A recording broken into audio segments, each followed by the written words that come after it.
Hello guys, study with Abhijeet में आपका स्वागत है। आज हम लोग जो टॉपिक डिस्कस करने जा रहे हैं वो है कंट्रीब्यूशन ऑफ एल्बर्ट आइंस्टाइन। इससे पहले हम लोगों ने आइजैक न्यूटन और जॉन डाल्टन के बारे में पढ़ा था पिछले वीडियोस में। आज हम लोग एल्बर्ट आइंस्टाइन के कंट्रीब्यूशन को डिटेल में डिस्कस करेंगे। तो चलिए वीडियो को शुरू करते हैं। देखिए, एल्बर्ट आइंस्टाइन का जन्म 1879 में हुआ था और 1955 तक ये थे। One of the greatest physicist of all time इन्हें बोला जाता है। इनका जन्म जर्मनी में हुआ था। In 1905 he publish the three path breaking papers and in the first paper he introduce the notion of light quanta now called photons. यानी इन्होंने बताया था कि लाइट के अंदर क्वांटा होता है जिसे हम लोग आज फोटॉन कहते हैं, and used it to explain the feature of photo electric effect. और उसे यूज़ किया था फोटो इलेक्ट्रिक इफेक्ट के प्रोसीजर को शो करने के लिए। सेकेंड पेपर में इन द सेकेंड पेपर ही develop a theory of Brownian motion confirmed experimentally a few years later and provided a convincing evidence of atomic picture of matter। यानी matter का atomic picture show करने के लिए उन्होंने Brownian motion का सहारा लिया, theory of Brownian motion, और ये उन्होंने अपने सेकेंड पेपर में इसका जिक्र किया था। इन द थर्ड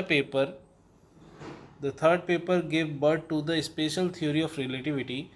तो स्पेशल थ्योरी ऑफ रिलेटिविटी को इंट्रोड्यूस किया उन्होंने अपने थर्ड पेपर में। 1916 he publish the general theory of relativity. Some other significant contribution of Einstein are, देखिए, थ्योरी ऑफ स्पेशल रिलेटिविटी, ये सबसे इम्पोर्टेंट इनका डिस्कवरी माना जाता है। इम्पोर्टेंट में से एक, physical law are identical for all observers as long as they are not under acceleration. However the speed of light, जिसे हम लोग c से डिनोट करते हैं, in a vacuum is always the same. क्योंकि ये यूनिवर्सली एक तरह से स्पीड ऑफ लाइट जो है वैक्यूम में हमेशा सेम ही रहता है। No matter at what speed the observer is travelling. फ़र्क नहीं पड़ता कि ट्रैवलर या ऑब्जर्वर कितना स्पीड से चल रहा हो, स्पीड ऑफ लाइट हमेशा c ही रहेगा।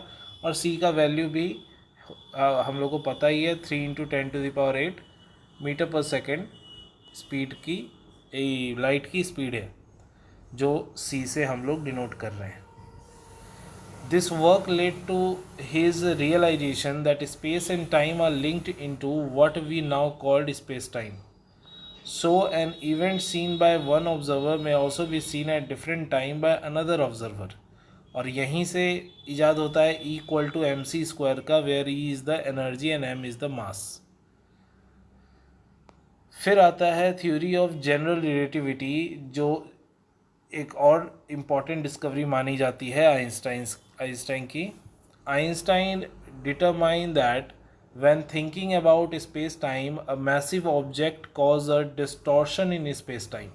Gravity is exerted when other object fall into the well created by the distortion in space time like a marble rolling toward the larger ball।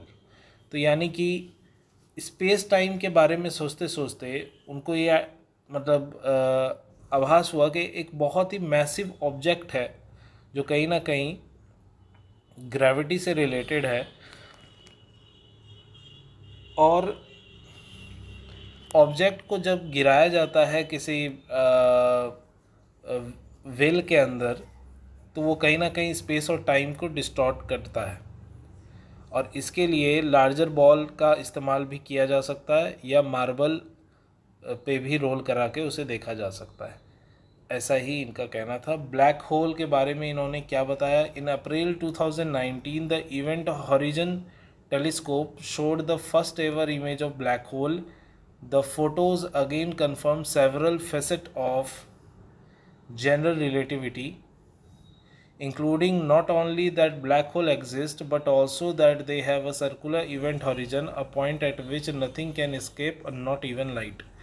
Black hole तो आप जानते ही हैं कि कुछ ऐसा दिखता है, बीच में सब घुस रहे हों ऐसा लगता है।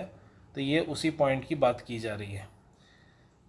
अब देखिए, ये पार्ट बहुत इंपॉर्टेंट है। ये जो आप पार्ट देख पा रहे हैं, ये पार्ट आपको यहाँ नहीं लिखना है जहाँ ये लिखा हुआ है, ये पार्ट आपको लिखना है फोटो इलेक्ट्रिक इफेक्ट के लास्ट में। पहले आपको फोटो इलेक्ट्रिक इफेक्ट का ये पूरा पैराग्राफ लिख लेना है और उसके बाद यहाँ एस्ट्रिक है, एस्ट्रिक की जगह आप वो ऊपर का हिस्सा लिखेंगे। तो चलिए आपको इसे अच्छे से देख के बताते हैं। फोटो इलेक्ट्रिक इफेक्ट, इनका और एक बहुत बड़ा discovery. Einstein work in 1905 propose that light should be thought of as a stream of particles or photon instead of just a single wave। इनका कहना था कि लाइट जो है वो बंच ऑफ फोटोन से बनता है, ना कि वो एक सिंगल वेव है। As was commonly thought at the time, his work helped decipher curious result scientist were previously unable to explain. इन्होंने वो चीज़ें डिस्कवर की इससे जो कहीं ना कहीं साइंटिस्ट उससे पहले एक्सप्लेन नहीं कर पाते थे। तो इन्होंने वो फार्मूला दिया ये वाला, half M V max square equal to H frequency of light minus threshold frequency of light. देखिए एम यहाँ मास है, ई के जो है ये ई के का ही वैल्यू है half M V max square. E K क्या है? Maximum kinetic energy of photo electric emitted. V max क्या है? Maximum velocity. और ये है आइंस्टाइन फोटो इलेक्ट्रिक इक्वेशन। ये जो आप इक्वेशन देख रहे हैं ये आइंस्टाइन का फोटो इलेक्ट्रिक इक्वेशन है। एच यहाँ प्लैंक यूनिवर्सल कांस्टेंट है, वी है frequency of light and V not है थ्रेशोल्ड फ्रीक्वेंसी ऑफ लाइट। तो ये आपको एग्जामिनेशन में लिखना है, थोड़ा इसे एलाबोरेट कर दीजिएगा, आपका आंसर थोड़ा लॉन्ग हो जाएगा। और लास्ट आता है आपका यूनिफाइड फील्ड थ्योरी के बारे में भी आइंस्टाइन ने बताया था। Einstein spend much of his later year trying to merge the field of electromagnetic and gravity. He was unsuccessful but may have been ahead of his time, otherwise physicists are still working on this problem। तो unified field theory के बारे में भी उन्होंने बहुत research किया। वो अलग बात है कि इसमें कोई बड़ी डिस्कवरी वो नहीं कर पाए, लेकिन आज भी उनके दिखाए रास्तों पर साइंटिस्ट और फिजिसिस्ट लोग काम कर रहे हैं। तो ये था आपका आइंस्टाइन के बारे में फुल डिटेल। इसके बाद हम लोग नेक्स्ट वीडियो में नील बोर के बारे में पढ़ेंगे। अगर आपको वीडियो पसंद आया तो प्लीज़ वीडियो को लाइक कीजिए, चैनल को सब्सक्राइब करें। Thank you for watching. मिलते हैं अगले वीडियो में, तब तक के लिए ऐसे ही देखते रहिए स्टडी विद अभिजीत।